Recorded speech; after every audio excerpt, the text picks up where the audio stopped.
नमस्कार। देश के सबसे पसंदीदा डिबेट शो राष्ट्रवाद में आपका स्वागत है। मैं हूं सुशांत सिन्हा। राष्ट्रवाद यानी देश से बढ़कर कुछ नहीं। ज्ञानवापी मामले को लेकर आज हम आपके सामने ऐसे सबूत रखने जा रहे हैं जिसे कोई नकार नहीं सकता। सर्वे के दौरान अपने मस्जिद के अंदर शिवलिंग से लेकर तहखाने में हिंदू देवी देवताओं की कलाकृतियां देखी। शिवलिंग को मुस्लिम पक्ष ने फव्वारा बताया, लेकिन आज 4 ऐसे सबूत हैं जिससे अब मुस्लिम पक्ष चक्रव्यूह में फंसता नजर आ रहा है। आज हम आपको बताएंगे औरंगजेब के भाई दारा शिकोह का वो फरमान जिसमें मंदिर होने की पुष्टि है, पीटर मुंडी की किताब का वो चैप्टर जो ज्ञानवापी में मंदिर होने के दावे को 100% पुख्ता करता है, 1937 के वाराणसी कोर्ट का फैसला जो ज्ञानवापी में मंदिर होने का इशारा करता है, और हिंदू पक्ष की सुप्रीम कोर्ट में रखी वो दलीलें जिससे साफ होता है कि ज्ञानवापी में मंदिर था। इस पर चर्चा करूं उससे पहले आपको बताता हूं कि आज वाराणसी कोर्ट में क्या हुआ। वाराणसी की जिला अदालत में आज कोर्ट ने तीनों पक्षों की दलीलों को सुना। कोर्ट में सबसे पहले मुस्लिम पक्ष ने दलीलें पेश की। मुस्लिम पक्ष ने नियम 711 के तहत चर्चा की मांग की। मतलब 711 मैंने आपको पाठशाला में विस्तार से बताया था कि यह मेंटेनेबल है या नहीं केस, मतलब इसको सुना भी जाए या सीधा खारिज कर दिया जाए, जिसका हिंदू पक्ष ने विरोध किया। कोर्ट ने यूपी सरकार से नियम 711 की रूल बुक मांगी, साथ ही सर्वे रिपोर्ट को भी कोर्ट ने सुना। आखिर में हिंदू पक्ष ने दलीलें पेश की। इसके बाद आज कोर्ट ने सुनवाई पूरी कर ली। कल कोर्ट तय करेगा कि किसकी याचिका को सुना जाए। कोर्ट में 4 याचिकाएं दाखिल हैं।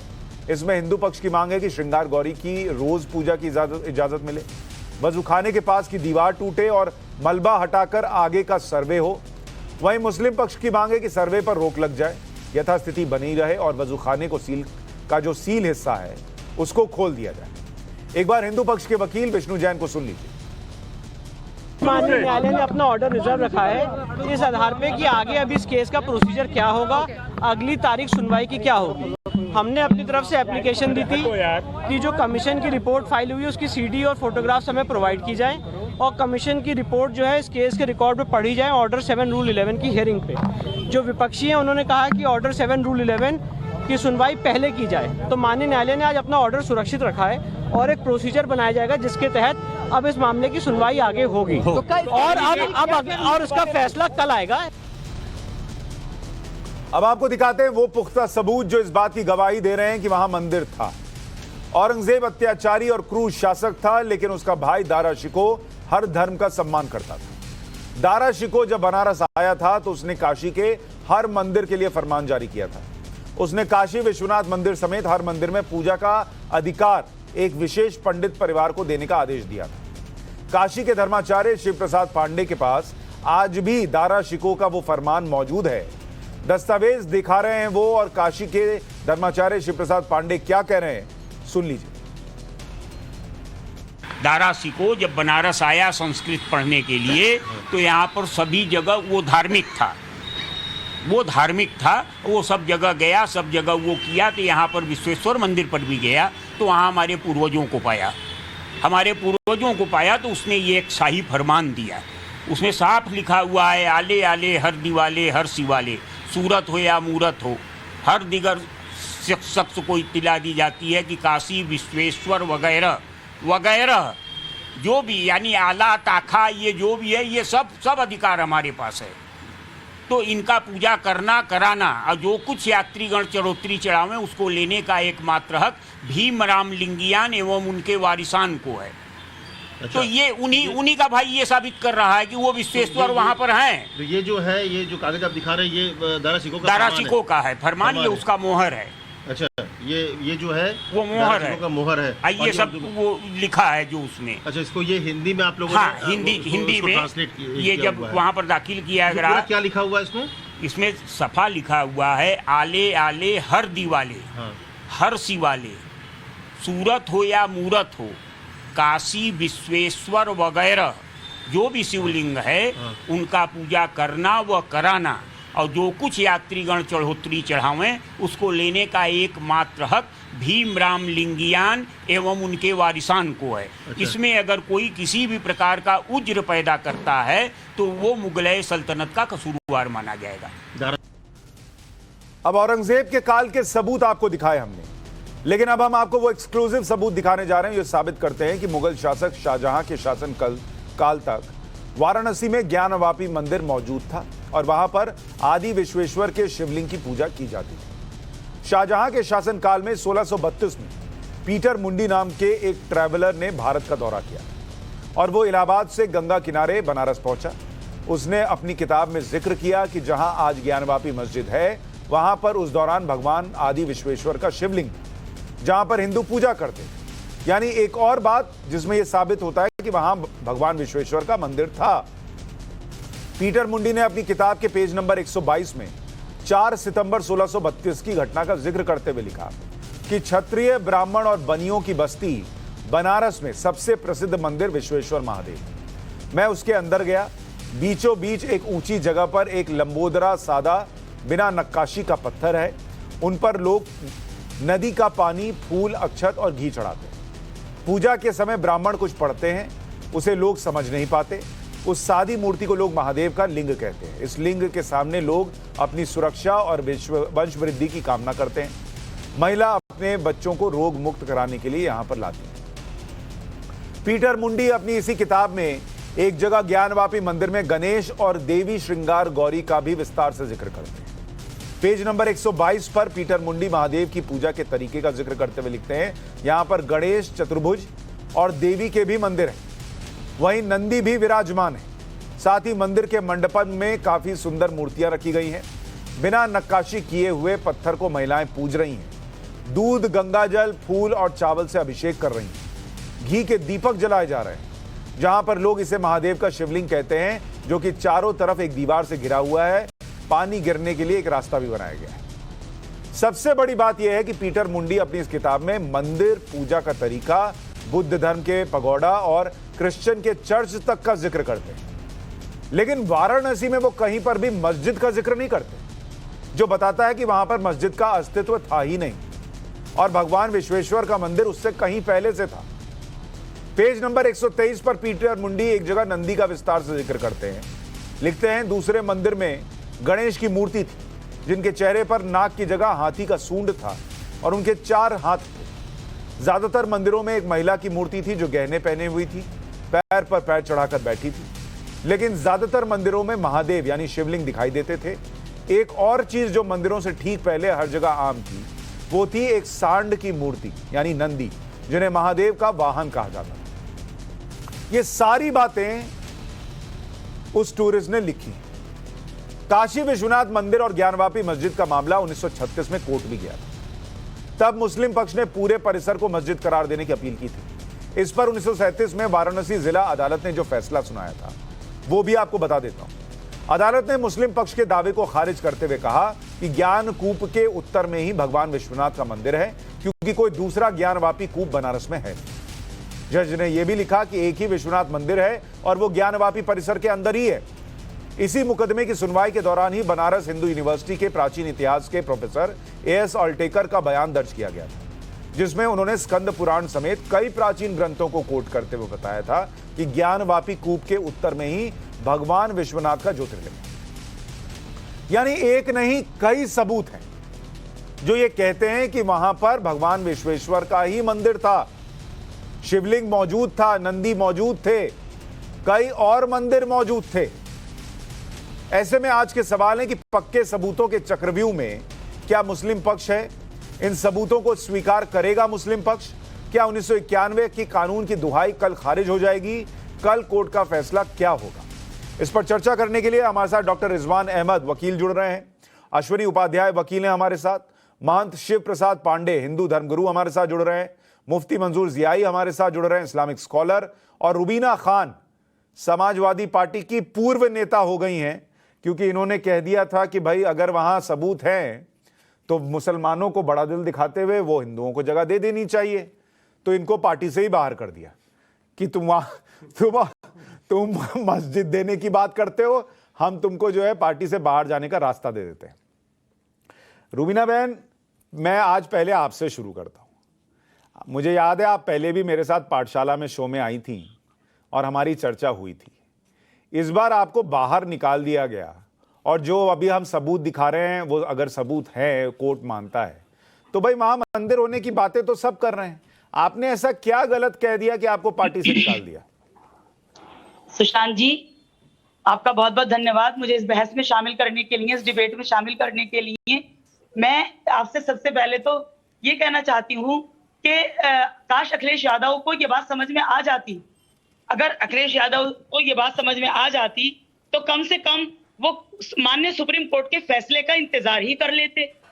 यानी उन्हें ये भी पता नहीं कि वाकई वो जिस बात की वकालत कर रहे हैं और मैं जिस बात की वकालत कर रही हूं उसमें सही क्या है और गलत क्या है। और उन्होंने मुझे अनुशासनहीन कह दिया, मुझे अनुशासनहीनता का इल्जाम लगाकर मुझे पद से बरी कर दिया। तो मैं ये कहना चाहूंगी कि अगर ये कहना कि भाई अगर ज्ञानवापी ये अगर प्राचीन काल में मंदिर था और ये हिंदुओं की चीज है, मेरे हिंदू भाइयों की चीज है, तो ये उनको वापस कर दो, तो मैंने गलत क्या कह दिया? किसी भी पार्टी की नेता होने से पहले तो आपने पूछा नहीं रुबीना बहन की इसमें अनुशासनहीनता क्या है? नहीं, मैंने पूछा तो नहीं, लेकिन मैंने उनको ये बताया कि अगर ये अनुशासनहीनता है, अगर दूसरे धर्म का सम्मान करना, अगर दूसरे समुदायों की बात करना, इस देश के बहुसंख्यकों की बात करना, दूसरे धर्म की आस्थाओं का सम्मान करना, इस देश की बात करना, राष्ट्रवाद की बात करना, अगर अनुशासनहीनता है तो माननीय अखिलेश यादव जी, ऐसी अनुशासनहीनता मैं बार बार करना चाहूंगी। और तुम मुझे पद से क्या हटाओगे? अरे तुम पद से हटाते हो, मैं तुम्हारी पार्टी छोड़ती हूँ। ऐसी पार्टी में रहना मैं बिल्कुल पसंद नहीं करूंगी। और मैंने लाइव चैनल पर ही मैंने उसी पल 10 मिनट के अंदर अपना इस्तीफा दे दिया था और मैंने पार्टी की प्राथमिक सदस्यता को छोड़ दिया था। सारे ताल्लुक समाजवादी पार्टी से मैंने अपने तोड़ लिए थे। अरे वो तो मुझे एक बात बताइए, अखिलेश यादव तो मुझे मेरे धर्म पर भी नहीं चलने देना चाह रहे थे। मैं किसी भी पार्टी की नेता होने से पहले एक मुस्लिम भी तो हूं। मेरा धर्म मुझे नहीं सिखाता कि मैं इसकी वकालत करूं कि किसी की चीज छीन लो, किसी की चीज पर कब्जा कर लो। मेरे धर्म में तो ये जायज ही नहीं है। मेरा इस्लाम और कुरान मुझे ये नहीं सिखाता कि छीनी हुई जगह पर वहां नमाज पढ़ना जायज है। तो मैंने सच को सच कहा, इस्लाम में ये हराम है, नाजायज है किसी की छीन की हुई जमीन पर वहां नमाज पढ़ी जाए। अरे नमाज तो बहुत बड़ी बात है, बहुत पाक चीज है। किसी की चीज छीनना इस्लाम में जायज ही नहीं है। किसी का मकान, किसी का घर, किसी का हक मारना, ये सब। लेकिन क्या अखिलेश यादव मुझे मेरे धर्म से रोकना चाहते हैं? मुझे मेरे धर्म के रास्ते पर चलने से रोकना चाहते हैं? तो ऐसी हजारों पार्टियां इस देश पर, राष्ट्रवाद पर और मुझे मेरे धर्म पर जो है मैं कुर्बान करती हूँ। रही बात ये, मैं अपनी बात कहती हूँ, सच्ची बात कहती हूँ और अपने धर्म के दायरे में। रुबीना बहन, आपको बहुत बहुत साधुवाद, बहुत बहुत सलाम, क्योंकि जब आप राष्ट्रवाद की बात करती हैं तो फिर सब आपके साथ हैं, क्योंकि देश से बढ़कर कुछ नहीं। भाई इसी देश में, इसी मिट्टी में तो रह रहे हैं। इसकी बात नहीं करेंगे, भाईचारे की बात नहीं करेंगे तो क्या करेंगे? मैं अभी आता हूं, जरा और मेहमानों से रिएक्शन ले लूं। रिजवान भाई, आज आपको इस पैनल में अकेला अकेला महसूस नहीं होगा, क्योंकि देखिए पहले क्या होता था कि आप जरा मुसलमानों को कुछ समझा दें तो आपको बोला जाता है कि ये आदमी मुसलमान ही नहीं है। आज आपका साथ देने के लिए रुबीना बहन भी है। ये अनुशासनहीन है और आप गैर मुस्लिम हैं, तो आपको अकेला अकेला फील नहीं होगा। लेकिन मुझे ये बताइए, जितने सबूत हैं उसके बाद जो रुबीना बहन कह रही हैं वही होना चाहिए, इसमें क्या दिक्कत है? या फिर अभी और इंतजार करें?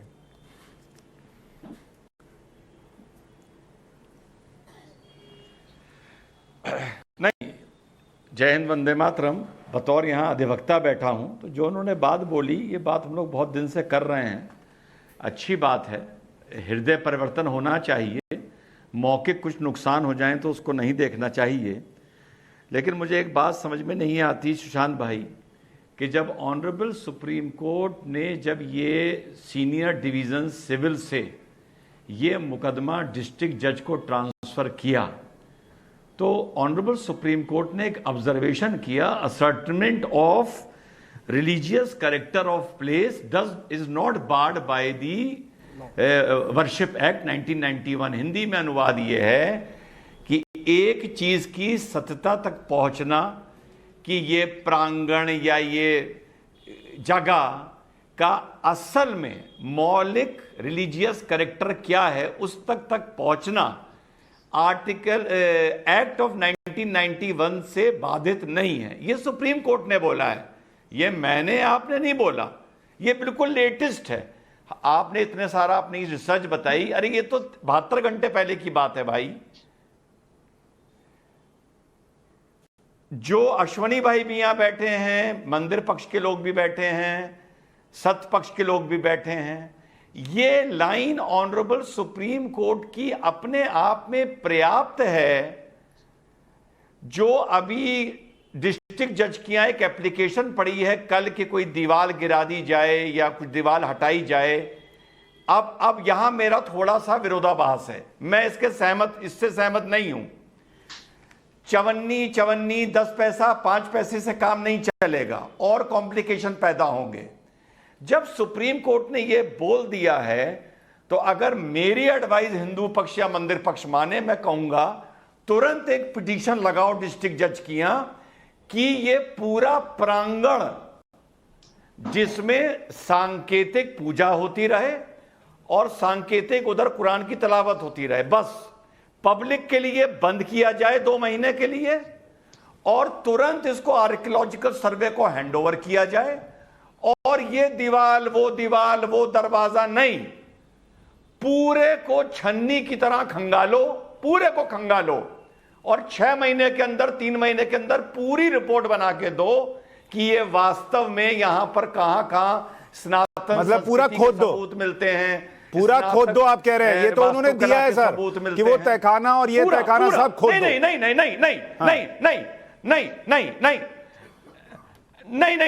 सुनिए, नहीं आर्कियोलॉजिकल सर्वे का जो तरीका है इसमें सबसे अच्छी बात ये वो खोदते नहीं है। वो ये नहीं कहेंगे कि मंदिर और मस्जिद दोनों गिरा दो, बिना दोनों इमारतों को खंडित किए आर्कियोलॉजिकल सर्वे इस तह तक पहुंच सकता है कि कहां पर क्या चीज है। जो भी तोड़ना की जरूरत पड़ेगी अब वो सिर्फ आर्कियोलॉजिकल सर्वे तोड़े, ये नहीं कि पहले ये दीवार गिरा दो फिर उसके बाद कोर्ट जाओ, अब वो दरवाजा खुलवा दो। अब ये 54-10 पैसे के खेल नहीं खेलने चाहिए। 54-10 पैसे का खेल होगा बंद और सीधा रुपए का होगा हिसाब। लेकिन मैं इससे पहले अश्वनी जी के पास जाऊं, एक छोटी सी, चूंकि आप भी वकील हैं, छोटे में जवाब दीजिए।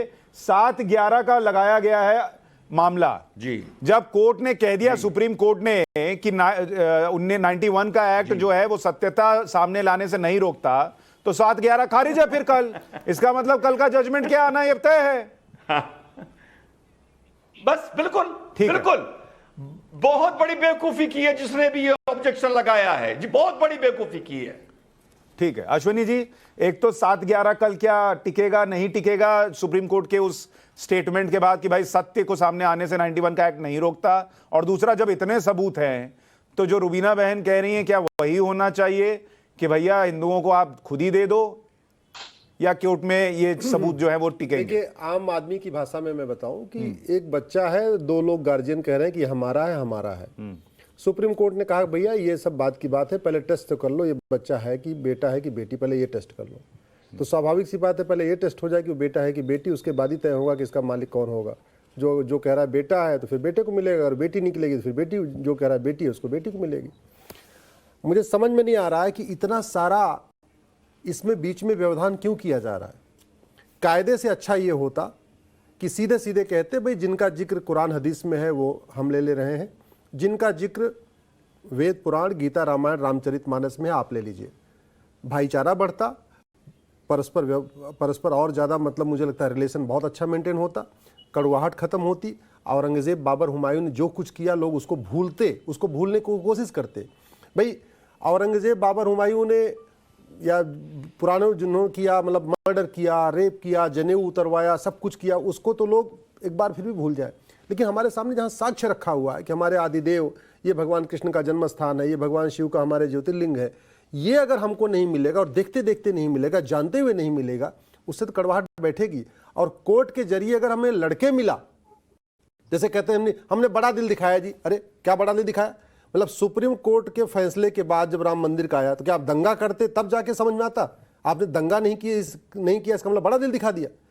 कोर्ट से अगर लड़के मिलेगा सुशांत जी तो उसमें किसी का एहसान नहीं है, फिर कोई दरिया दिली की बात नहीं है, कोई भाईचारा की बात नहीं है, कोर्ट के जरिए तो मिल ही जाएगा। इतने सारे एविडेंस हैं, फिर एविडेंस टेस्ट होंगे, समय लगेगा, 5 साल लगेगा, 8 साल लगेगा, 10 साल से वो तो फैसला हो ही जाएगा। इसलिए पहली बात तो मैं ये कहूँगा मुस्लिम पक्ष से, एक वकील नहीं, एक सामान्य भारतीय के नाते, कि भैया आप सामने बैठ जाओ। जिनका जिक्र, सबकी बात मैं नहीं कह रहा हूँ, उन्होंने तो हजारों तोड़े, हजारों नहीं, लेकिन जिनका जिक्र वेद पुराण गीता रामायण रामचरितमानस में, उसको आप खुद छोड़ दीजिए, और आप ऐसा नहीं करोगे तो लड़के तो मिलेंगे। ठीक है रुबीना बहन, मैं आ रहा हूं आपके पास, एक बार जरा जियाई भाई के पास जाऊं, उससे पहले महंत शिव प्रसाद पांडे जी के पास जा रहा हूं। पांडे जी, वो जो दारा शिकोह का फरमान है, उसको कितना बड़ा सबूत मानते हैं आप इस केस में, और उसका क्या रोल रहेगा? नहीं, देखिए, ये दारा शिकोह का जो शाही फरमान है, ये साबित कर रहा है कि आदि विश्वेश्वर ज्योतिर्लिंग वहां पर था और उसका पूजा अर्चना ये सब करने का अधिकार लिंगिया परिवार को दिया दारा शिकोह ने। तो एकदम उससे तो ये साबित होता है कि औरंगजेब का भाई दारा शिकोह वहां पर जो सो ये साबित कर रहा है कि वहां पर आदि विश्वेश्वर ज्योतिर्लिंग था। हाँ, और आज भी वो वहां पर विराजमान है। मंजूर जियाई साहब, तो इसमें कोई जिद्दे नहीं है। इन लोगों को तो मंदिर से जिद को छोड़ देना चाहिए। हाँ मंजूर जियाई साहब, देखिए पूरी बहस चर्चा जो है वो इसी पर आ गई कि इतने हिस्टोरिकल एविडेंस हैं 7/11 के तहत। देखिए मामला टिकेगा नहीं, लग नहीं रहा, सुप्रीम कोर्ट ने जो कह दिया है उसके बाद। फिर जब ये सब होगा, अब ये कि उसका जो प्रारूप है वो चेंज होगा नहीं होगा, अरे भाई जब चेंज करने पर आ ही जाएंगे, सबूत दिख ही जाएगा, सब हो ही जाएगा, तो फिर संसद से कानून भी वापस आ जाएगा या बन जाएगा, वो कोई बहुत बड़ी चीज नहीं है। लेकिन क्या उसके पहले अगर इतना सब कुछ दिख रहा है और सबूत है, तो मुसलमानों को खुद ही, जो रुबीना बहन कह रही है, उस रास्ते चलकर ये देना चाहिए कि लीजिए ये आपका ही मंदिर था, छोड़िए पिछली बातें भूलते हैं, या कोर्ट तक लड़ना चाहिए? सुशांत जी, बहुत ही जिम्मेदारी के साथ कहूंगा और बहुत ही धैर्य से आज आपका प्रोग्राम चल रहा है। हमने भी बहुत गौर से सुना है लोगों को। बहुत अहम बात है और बहुत वाज़ेह लफ्जों में कह दूं कि वो 30,000 मंदिर हो या 3 लाख मंदिर हो जिसको तोड़ करके बनाया गया वहां पे मस्जिद, चाहे वो 1000 मस्जिदें हों, जिन चीज़ों का दावा हमारे भाई साहबान कर रहे हैं, इन तमाम मस्जिदों को तोड़ करके मंदिर बना दीजिए ना, कौन रोकता है इसमें? आपके पास कानून का दायरा है, आपके पास संविधान है, आपके पास पार्लियामेंट है, आपके पास सुप्रीम कोर्ट है, सारे मामला हैं। चूंकि कानून बदलना और ये सब तो काम पार्लियामेंट के अंदर में होता है, और वहां पर जो उसको बदल दीजिए, और बदलने के बाद फौरी तौर पे किसी को ब्लेम करने की जरूरत ही नहीं है ना। कल अगर आप जीत भी जाएंगे साहब, चलिए ठीक है, आप जीत गए, जीतने के बाद आपने उसे तोड़ के बनाना है, तो आपको ऐसा लगता है कि आप जीत के बनाने के बजाय कानून को बदली कर दीजिए और सबको तोड़िए। 30 लाख को कौन रोक? जामा मस्जिद की सीढ़ियां भी हटा दीजिए, जामा मस्जिद भी तोड़ दीजिए, लाल किले भी तोड़ दीजिए, ताजमहल भी तोड़ दीजिए, कुतुब मीनार को भी हटा दीजिए। हिंदुस्तान की जितनी धरोहर है, सारी धरोहर को खत्म कर दीजिए, और इन धरोहर को खत्म करके एक ही दिशा में, एक ही पल्ले पर, एक ही तराजू के पल्ले पर रख करके सब वन साइड कर दीजिए ना। क्या मुसलमान इस बात को रोकने के लिए आपको आ पाएगा? मुसलमानों के अंदर ताकत नहीं है, मुसलमानों के अंदर इतनी हिम्मत भी नहीं है, इतनी तो फिर वो कोर्ट किस लिए गए हुए हैं? वो वकील क्या खर्चा क्यों दे रहे हैं? छोड़िए, फिर रहने दीजिए, बोलिए, बना लीजिए। यहाँ टीवी पे बैठ के ये भी तोड़ दीजिए, वो भी तोड़ दीजिए, और वहां कोर्ट में लड़ाई लड़ रहे हैं। तो एक बात बता रहा हूँ, ये तो आपको अधिकार है ना। अगर हम कोर्ट में भी चले गए, आपने कानून बदली कर लिया, तो फिर ये मत दुखिए। देखिए, हम कोर्ट में, ये कोर्ट में जाने का अधिकार है क्या? नहीं सुशांत भाई, सुनिए मेरी बात, सुनिए जियाई भाई, या तो एकदम दुखियारा और मजलूम बन जाइए, बोलिए कि हम पे एकदम अत्याचार हो रहा है और हम तो कुछ रोक ही नहीं सकते, आपको जो तोड़ना है बनाइए, हम कहीं नहीं जाएंगे। और फिर जब सुप्रीम कोर्ट तक लड़ने की बात करेंगे, कोई ओवैसी खड़ा होकर कहेगा कि इंशाअल्लाह ये तो मस्जिद थी और कयामत तक मस्जिद रहेगी।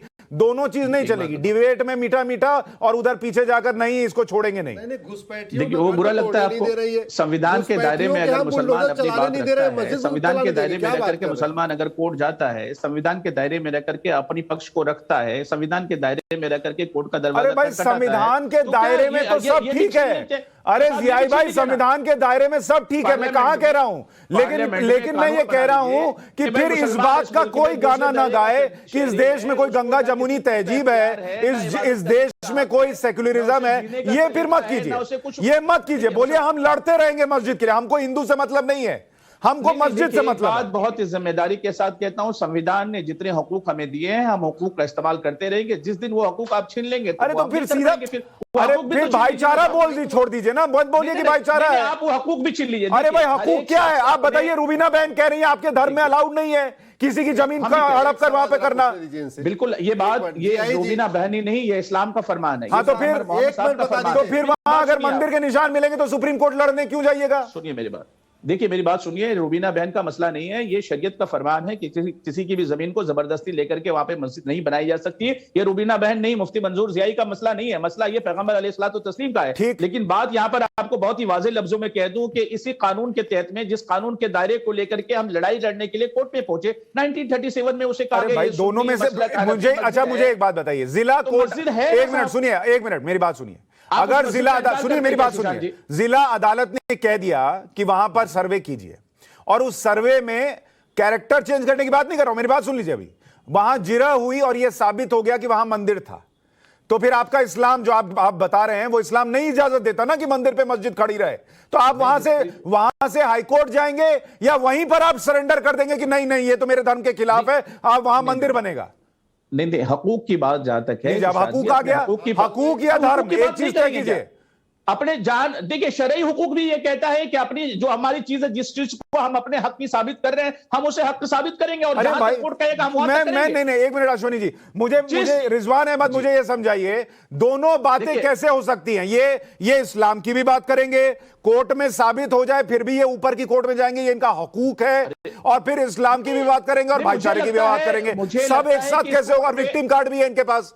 ये देखिए सुशांत जी, इस मुल्क के अंदर में नहीं ज़ियाई भाई, आप कॉन्ट्राडिक्ट कर रहे हैं अपनी बात को। कैसी बात आप कॉन्ट्राडिक्ट कर रहे हैं? जब कोर्ट में साबित हो गया मंदिर है तो फिर अपने इस्लाम को मानिए और बोलिए कि नहीं मंदिर पे नहीं चलेगा मस्जिद। एक बात बहुत वाज़ेह लफ्जों में कि हम इसे साबित कर रहे हैं कि ये मस्जिद थी, मस्जिद कैसे कर रहे हैं सर? ये तो बताइए कैसे कर रहे हैं? वहां एक ढांचा खड़ा कर देने से मस्जिद नहीं होगा सिविल कोर्ट के जजमेंट से, हिंदुस्तानी कानून के जजमेंट से वही जजमेंट कह रहा हूं कि जब कोर्ट कह देगा मंदिर है। रिजवान भाई मुझे बताइए, सुप्रीम कोर्ट, अगर सुप्रीम कोर्ट ये कह देता है, फिर सुप्रीम कोर्ट ही कह देगा तो आपका इस्लाम कहां गया फिर? अरे भाई साहब, ये सुप्रीम कोर्ट जो हमें कहेगा तो हम सुप्रीम कोर्ट की बात मानेंगे। तो आप बोलिए कि आपके लिए धर्म से ऊपर, पैगंबर ने जो कहा उससे ऊपर सुप्रीम कोर्ट है, कह दीजिए आज। आप बहुत साफ लफ्जों में कह रहा हूं, पैगंबर अलैहिस्सलाम की जो बातें हैं बहुत वाज़ेह हैं, और उसी पैगंबर अलैहिस्सलाम ने ये हुक्म दिया है कि जो चीज आपकी है, अपनी उस चीज के लिए आपको अपनी तमाम। रिजवान भाई बोले, फिर मैं अश्वनी जी और रुबीना जी के पास भी जाऊंगा। रिजवान भाई, ये दोनों, ये एक फिल्म आई थी अजय देवगन की, फूल और कांटे, वो 2 बाइक पर पैर रख के चल रहा था। ये भाई साहब के टांग 2 हैं लेकिन ये 4 बाइक पर रख के चलना चाहते हैं, ये नहीं होगा सर। रिजवान भाई देखिए कानून, अब एक बात मैं कहना जरूर चाहूंगा सुशांत जी। नहीं रुकिए ज़ियाई भाई, अब आप रुकिए। नहीं आपने बोल दिया, जरा रिएक्शन ले लूं सबका। रिजवान भाई बोलिए, लीजिए बोलिए। सुशांत भाई, एक आपको बधाई, आज ज़ियाई भाई अपना पक्ष रख रहे हैं, लेकिन बुरा ना मानिएगा, आपके पैनल पर आज कोई जाहिल नहीं है, बहुत अच्छा डिबेट हो रहा है। जब ज़ियाई भाई बोल रहे हैं सब चुप हैं, जब हम बोल रहे हैं ज़ियाई भाई चुप हैं, बहुत अच्छा लगता है ऐसा। नंबर 1 आपको बधाई इस पैनल के लिए, पहली बात। दूसरी बात, मेरी बात समझने की कोशिश करिए और अपने शब्दों में अपने दर्शकों को और अच्छी तरह समझाइएगा। सुशांत भाई, ascertainment of place is not barred by the Act of 1991, ये 7 दिन पहले सुप्रीम कोर्ट ने बोला है। इस सुप्रीम कोर्ट के इस अल्फाजों के बाद जो भी लड़ाई के सर्वे ना हो, इन्वेस्टिगेशन ना हो, फलाना ना हो, सुप्रीम कोर्ट से लोअर कोर्ट में अब लड़ी जा रही है। टेक्निकली स्पीकिंग वो कंटेम्प्ट है सुप्रीम कोर्ट का।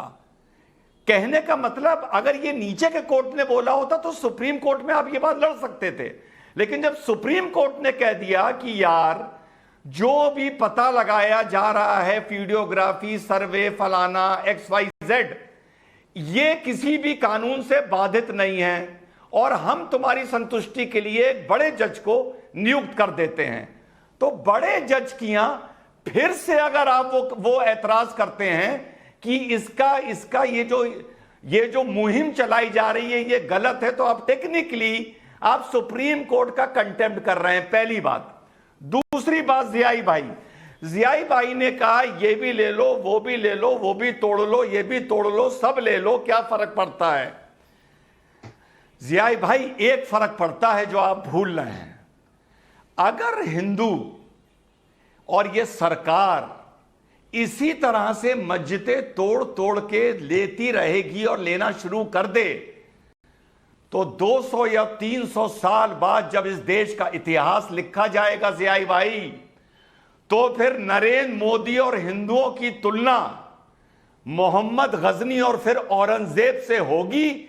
और यही बात हिंदू नहीं चाहता, जिसके लिए आप उसको उकसा रहे हैं। हिंदू आपके आगे सही मायनों में आपको समझा रहा है, गिड़गिड़ा रहा है, सबूत दिखा रहा है, साक्ष्य दिखा रहा है, अपनी पौराणिक किताबों में क्या लिखा है वो बता रहा है, अंग्रेजों ने क्या लिखा वो बता रहा है, दाराशिकों ने क्या लिखा वो बता रहा है। तो हिंदू के इस व्यवहार का सम्मान करिए, क्योंकि हिंदू मोहम्मद गजनी और मुगलों की तरह नहीं है। यही फर्क है हिंदू में और जिहादियों में। नहीं, और मैं एक चीज और जोड़ता हूं। रुबीना जी आपके पास आ रहा हूं जिया भाई, एक सेकंड। अभी अश्विनी जी को भी बोलना है, रुबीना जी को भी बोलना, फिर आपके पास आऊंगा। नहीं, एक सेकंड, आ रहा हूं। आपने बहुत लंबा बोला, उस पर सबको रिएक्ट करना है। रुबीना जी आऊं आपके पास उससे पहले मैं हर बार एक चीज कहता हूं सर, क्योंकि नैरेटिव ये सेट किया जाता है कि ये जो देश है वो 2014 के बाद हिंदुत्व की तरफ बढ़ गया है और हिंदूवादी ताकतें जो हैं वो हावी हो गई हैं और मुसलमान अल्पसंख्यक जो है वो दबाया जा रहा है। मैं बार बार कहता हूं, थोड़ी सी आंख खोल के देखिए कि कहां 80 करोड़ 100 करोड़ लोग कोर्ट में लड़ाई लड़ रहे हैं। बॉस, कोर्ट में लड़ाई लड़ रहे हैं, संविधान का पालन कर रहे हैं। आप कह रहे हैं ये, आप कह रहे हैं वो, हर चीज का पालन हो रहा है। सोशल मीडिया पर भद्दे भद्दे मीम बनाकर शिवलिंग के डाले जा रहे हैं। उसके बावजूद एक दंगा नहीं हुआ इस देश के अंदर, ये याद रखिएगा, और होना भी नहीं चाहिए। और उसके बाद जब कोई हिंदुओं के लिए कहता है ना कि अरे हिंदू तो ऐसा कर रहा है, हिंदू तो वैसा कर रहा है, सोचिए उस हिंदू पे क्या बीतती होगी।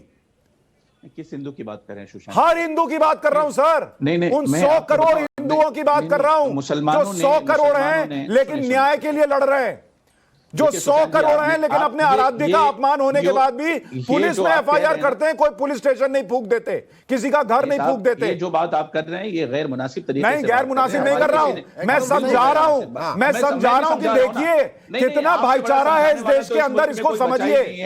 इस देश में प्रोपेगेंडा होता है कि हिंदू नफरत फैला रहा है। मैं एक मिनट रुकिए, अब रुबीना जी बाबा सुन लीजिए ना। मैं ज्ञानी बाबा नहीं हूं सर, मैं सिर्फ इस देश का जो तार है ना उसको जोड़ के रखना चाहता हूं। आपने जो चीजें कही उसका जवाब भी आपको सुनना चाहिए। हाँ, सुशांत जी रुबीना बहन बोलिए। जी सुशांत जी, अभी मैं आपसे यही कहना चाहती हूँ कि आपने बिल्कुल सही बोला, और ये बात है कि जो बात मैंने रखी, पहले तो मैं उस एक लाइन को दोहराना चाहूंगी कि मेरे कहने का जो मतलब था वो यही था कि ज्ञानवापी का जो फैसला है वो हमारी भारत सरकार से मैंने गुजारिश की थी कि इस फैसले की निष्पक्ष और उच्च स्तरीय जांच कराई जाए, और अगर वाकई वहां पर मंदिर था तो वो जगह हिंदू भाइयों को सौंप देनी चाहिए, और अगर मस्जिद था तो मेरे हिंदू भाइयों को वो दावत छोड़ देना चाहिए। और आज मैं ये बात दावे के साथ कह सकती हूं, इधर 2-4 दिन के अंदर जो मैंने अंदाजा लगाया कि मेरे हिंदू भाइयों का दिल बहुत बड़ा है, किसी ने भी इस बात पर इतराज नहीं किया कि नहीं हम अपना दावा नहीं छोड़ेंगे। दूसरी बात ये कि जो बात मैंने कही वो तथ्यों के हिसाब से और बहुत ही तरीके से बात कही, कोई ऑल फॉल मैंने नहीं बका, मैंने लॉजिकल बात की। और मेरी इस बात पर किसी भी उलेमा और आलिम दीन ने ये नहीं कहा कि रुबीना खानम तुम बात गलत कर रही हो, क्योंकि भले ही मैं एक महिला हूं लेकिन दीन का, इस्लाम की नॉलेज मुझे भी है। मैंने भी जामियात और सलेहात रामपुर से तालीम हासिल की है, मैं आलिमा और फाजला हूं, मैं अपने दीन को जानती हूं। दूसरी बात क्या, समाजवादी पार्टी तो उन उलमाओं से और उन हमारे मुफ्तियों से भी 10 हाथ आगे बढ़ गई। सबसे बड़ा मुफ्ती और सबसे बड़ा उलमा तो इस टाइम अखिलेश यादव बन गए। यानी उनका तो ये कहना है कि भले ही सुप्रीम कोर्ट इजाजत दे दे, भले ही वो तुम्हारी मस्जिद ना हो, लेकिन नहीं, ज्ञानवापी छोड़ना मत, ज्ञानवापी को लेकर ही रहना। ये है शिक्षा अखिलेश यादव की, ये है उन कट्टरपंथियों को संदेश अखिलेश यादव के साथ जो जुड़े रहते हैं। मुझे बोलने दीजिए, जल्दी मत कीजिए। और जियाई साहब, मैं आपसे भी कहना चाहूंगी, घबराइए नहीं, सब्र का दामन मत छोड़िए, तसल्ली रखिए, मायूस मत होइए, अपनी सरकार पर भरोसा रखिए। हमारी सरकार कोई ज्यादती, हमें ऐसी उम्मीद है, किसी के भी साथ ज्यादती नहीं करेगी। सबका साथ, सबका विकास लेकर चलती है। माननीय सुप्रीम कोर्ट का जो फैसला आएगा वो सबके हित में होगा। और हमारे हिंदू भाइयों का दिल बहुत बड़ा है, वो कभी भी ये नहीं चाहेंगे कि वो आपकी चीज छीन लें, वो आपका घर कभी नहीं छीनना चाहेंगे। और ये समाजवादी पार्टी, ये तो हिंदू विरोधी पार्टी है। आज ये मैं कहने पर मजबूर हो गई हूं, आप समझिए इस बात को। ये हिंदू विरोधी पार्टी है, ये महिला विरोधी पार्टी है। अरे जिस पार्टी में लक्ष्मी का अपमान हुआ, अपने घर की बहू अपर्णा यादव का अपमान हुआ, उस पार्टी में रुबीना खानम क्या चीज है। जिस पार्टी की प्रदेश अध्यक्षा जो कि अस्पताल में मौत और जिंदगी से दो चार थी, उनका अपमान हुआ। उन्हें अखिलेश यादव तो क्या, पार्टी का कोई छोटे नेता भी देखने नहीं गया, जो परेशान होकर उन्होंने फेसबुक पर यह बात डाली। ऐसी पार्टी की तरफदारी मत कीजिए, उसके सिद्धांतों को मत अपनाइए, अपनी सरकार पर भरोसा ठीक है। मुझे एक बात बताइए, आ रहा हूं जियाई भाई, आप तसल्ली से सबको रिस्पॉन्ड कर दीजिएगा।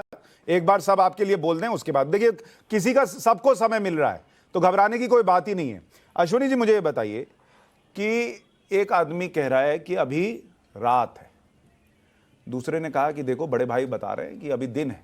नहीं, बड़े भाई से क्या होता है, हम उनसे बड़े वाले भैया से सुनेंगे तब मानेंगे कि अभी दिन है।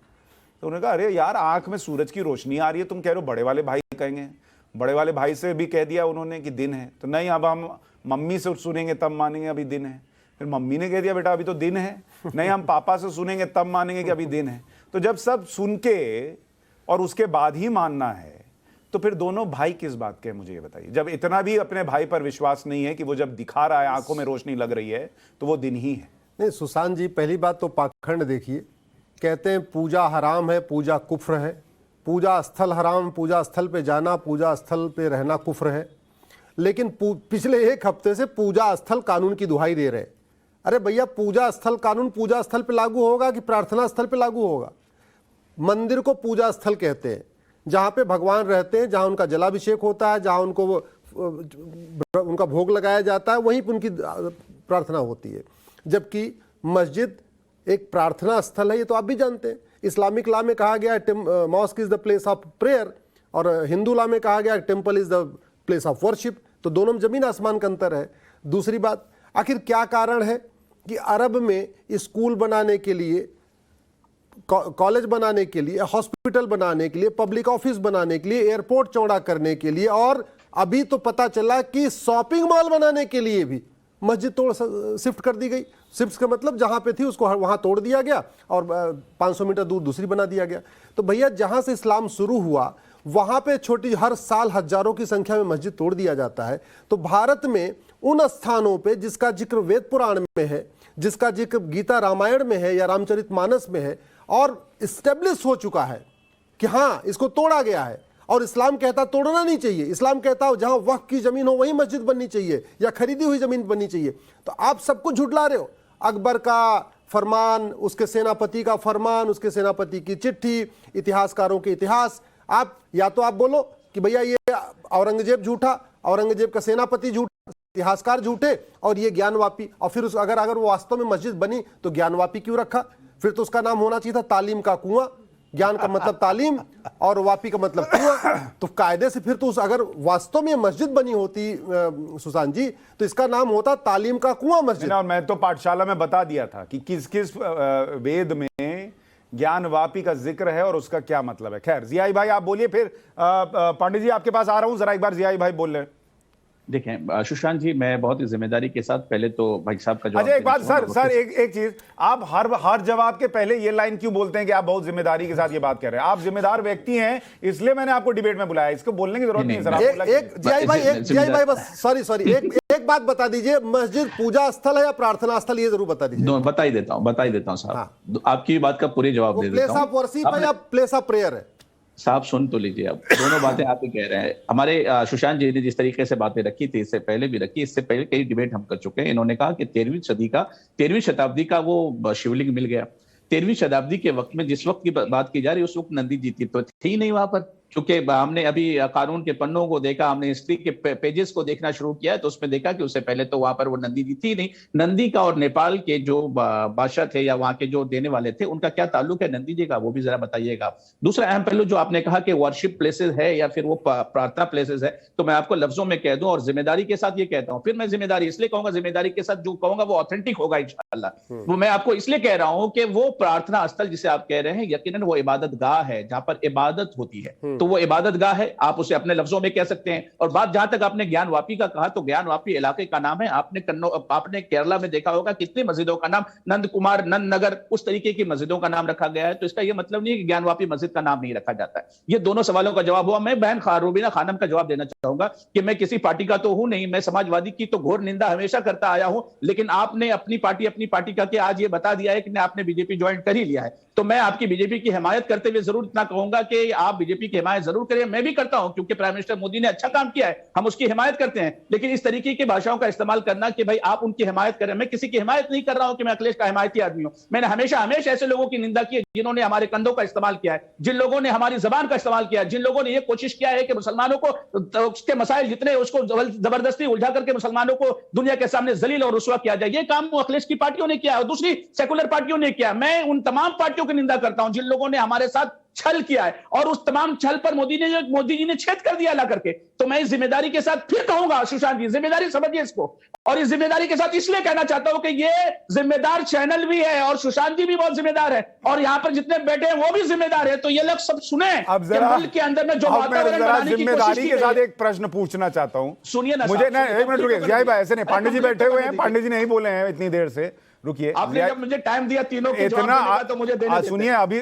मैं ना अब सोच रहा हूं एक काम करूंगा, हर गेस्ट को डिबेट के बाद ना उसका टाइमिंग भेजूंगा कि कितनी देर बोले थे। सबको सब मिल जाता है, फिर भी मैं ही गाली खाता हूं कि किसी को बोलने नहीं देता हूं, जैसे हर डिबेट में ही बोलता हूं। खैर छोड़िए, मैं ये कह रहा हूं कि सारी लड़ाई चल रही है कि वहां मस्जिद था कि मंदिर था, सुप्रीम कोर्ट बोलेगा तब छोड़ेंगे, नहीं छोड़ेंगे। सुप्रीम कोर्ट की कितनी ही बातें आप लोग नहीं सुनते हैं, वो अलग बात है, लेकिन यहां सुप्रीम कोर्ट की सुनेंगे और उसके बाद ही निर्णय लेंगे। मुझे बताइए, इतनी मस्जिदों से मोहब्बत है। तेलंगाना में मैंने अभी दिखाया था, विकास के काम के लिए 3-4 मस्जिदें टूटी अलग अलग जगहों पर, तब तो कोई लड़ाई नहीं हुई सर। और हिंदू को आप कहते हैं आपका भाई है, वो कह रहा है कि ये कोई मामूली मंदिर की बात नहीं कर रहा सर, शिव हमारे आराध्य हैं और काशी शिव की नगरी है, इसको लेके किसी को डाउट नहीं है सर। सलमान खुर्शीद तक ने अपनी किताब में लिखा है कि ये हिंदुओं का सबसे बड़ा केंद्र है। तो वो अपने सबसे बड़े आराध्य का एक सबसे प्रमुख स्थान आपसे मांगता है, तो आप कहते हैं हम सुप्रीम कोर्ट से तुमको सुनने के बाद देंगे। नहीं, तो फिर हम कैसे भाई हैं सर? मुझे ईमानदारी से, जिम्मेदारी से बताइए, मैं और आप कैसे भाई हैं? मैं आपको बहुत ही जिम्मेदारी, अब जिम्मेदारी का शब्द इस्तेमाल किया तो फिर से सुनिए कि कंकण में शंकर बसते हैं और वहां पर किसी को कोई एतराज नहीं है कि काशी शंकर की नगरी है, इसमें किसी को एतराज नहीं है साहब। लेकिन जहां तक उस मस्जिद का सवाल है जिसमें 50 बरस से सदियों से जो लोग नमाजें अदा कर रहे हैं, सर कोई नहीं नमाज अदा कर रहा था। आप बनारस के लोगों से पूछिए, 92 के पहले वो खाली पड़ी रहती थी, वहां कोयला बिकता था सर, कोई नमाज नहीं पढ़ रहा था। और ऐसी इतनी ऐतिहासिक और आपके लिए धर्म के हिसाब से बड़ी इंपॉर्टेंट मस्जिद, उसके पीछे की दीवार आपने मंदिर की छोड़ दी, उसको तो बनवा देते कम से कम। पांडे जी फिर रिजवान जी, पांडे जी पहले बोलेंगे फिर रिजवान भाई। नहीं सर, पांडे जी बहुत देर से नहीं बोले हैं, उनके साथ अत्याचार हो रहा है 5 सालों में जिन लोगों ने एक हिंदू के साथ भी अत्याचार हो सकता है। हिंदू, पांडे जी बोल लीजिए। हाँ देखिए, ऐसा है, सभी लोगों का बात हम सुन रहे हैं। वो देखिए, सतयुग के पहले का वो मंदिर है, कोई आज का नया ये 100-200 हजार साल का नहीं है, वो सतयुग के पहले का है। और 5 कोस की जो जमीन है वो अविमुक्त क्षेत्र है, वो मंदिर है, उसको मस्जिद मत कहिए, मंदिर का जिद्द कहिए। ये मंदिर, हमारे मंदिर के ऊपर ये लोग जिद्द कर रहे हैं कि वो मस्जिद है। पंडित जी, वो भगवान आदि विश्वेश्वर का ज्योतिर्लिंग है वहां पर। और आगे माननीय पंडित जी, कोर्ट ने क्या कहा 37 के जजमेंट, नहीं तो आपका जवाब दे दिया। वो पूजा का स्थल जो है वो प्रार्थना स्थल है। जजमेंट में क्या कहा, उसे मंदिर का मस्जिद का साहब? नहीं, ठीक है, रिजवान जी बोलिए। जी सुशांत भाई, फिर से रिपीट कर रहा हूं, जैसे आपने वो चीज पकड़ी कि जिम्मेदार वाली, मैं फिर से रिपीट कर रहा हूं। आज का डिबेट हो बहुत खूबसूरत रहा है, आपको बधाई। दूसरी बात, एक आर्गुमेंट ये है, जैसे उन्होंने बोला कि नंदी जी वहां नहीं थे, कैसे आ गए, ज्ञानवापी मस्जिद की जगह। थोड़ा सा आपको काट दूं, एक सेकंड के लिए रोक दूं, इलाके का थोड़ा नाम सा एक सेकंड के लिए रोक ज्ञानवापी दूं। उन्होंने ये नहीं कहा कि नंदी जी वहां नहीं थे, उन्होंने कहा नंदी जी वहां नहीं थी। उनको ये भी नहीं पता कि नंदी जी थी या नंदी जी थे, लेकिन वो ये ज्ञान दे रहे हैं कि वहां नंदी जी थे या नहीं थे। ठीक है, तो अब आप अपनी बात कहिए। मैं इसे जरूर क्लियर करना चाहूंगा। अरे क्लियर क्या, अब हो गया क्लियर सर, हम सब पकड़ लेते हैं, गलती छोड़ते कुछ नहीं। अब बोलिए रिजवान भाई। जी जी जी सुशांत भाई, भाई को नजर करते हुए बात बोल रहा हूं, बहुत अच्छा अपना वो पक्ष रख रहे हैं। मैं तो बार बार मुसलमान भाइयों से एक बात बोल रहा हूं, भूलो वो शिवलिंग है, भूलो वो मंदिर है। देखिए कितने कॉन्फिडेंस से बोल रहा हूं मैं, मुसलमान होते हुए।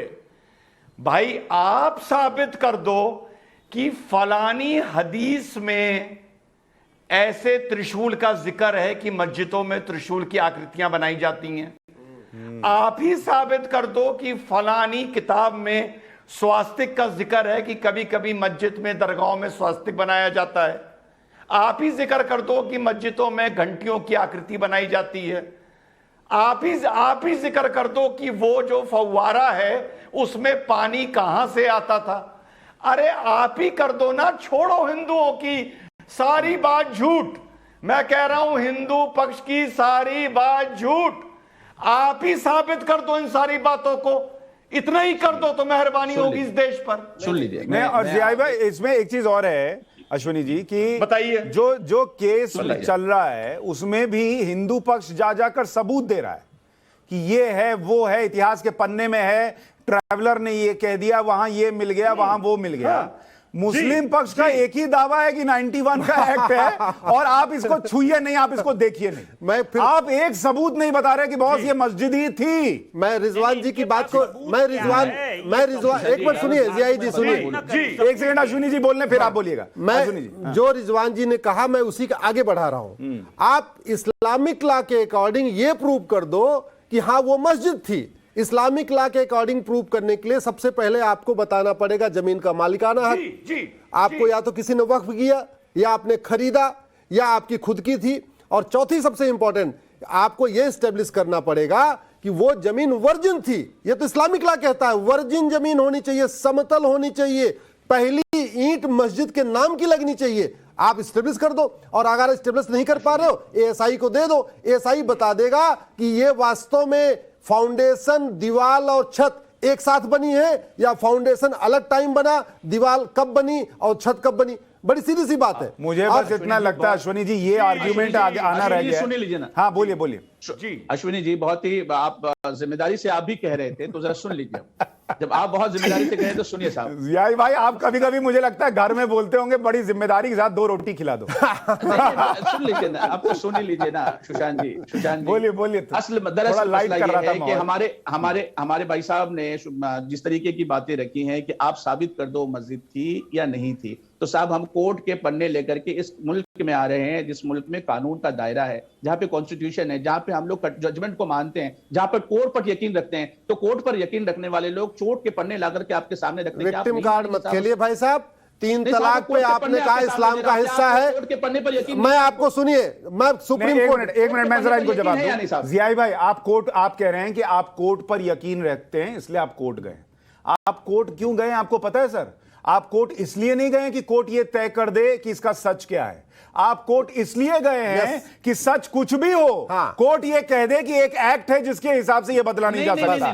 तो ये मत बोलिए कि आप कोर्ट इसलिए गए। 1937 और वो घटिया कानून चैलेंज हो चुका है। वो वक्फ है, जिसने कहा वो हनफी मस्जिद है, जिसने कहा कि वो मस्जिद है और वहां पर 2 कब्रें हैं जहां पर ईद, जहां पर उर्स होता है, जहां पर मजार है। मैं तो सर मैं आपको बताऊं सर, जहां पर मजार रिजवान भाई, मैं तो कह रहा हूं वो मस्जिद ही है, लेकिन मैं चाहता हूं मैं उस आर्किटेक्ट को ढूंढूं जिसने अंदर जो है, जिसने एक दीवार जो है वो पूरे मंदिर के जैसी बना दी।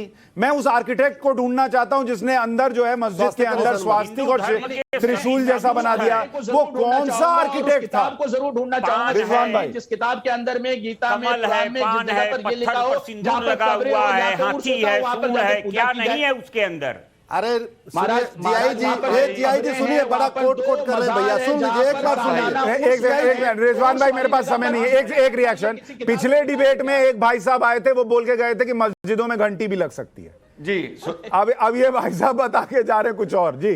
अभी ये खत्म होते होते ये लोग मस्जिद में पूजा भी हो सकती है, बता दें। रिजवान भाई 30 सेकंड, मेरे पास समय नहीं है, 30 सेकंड।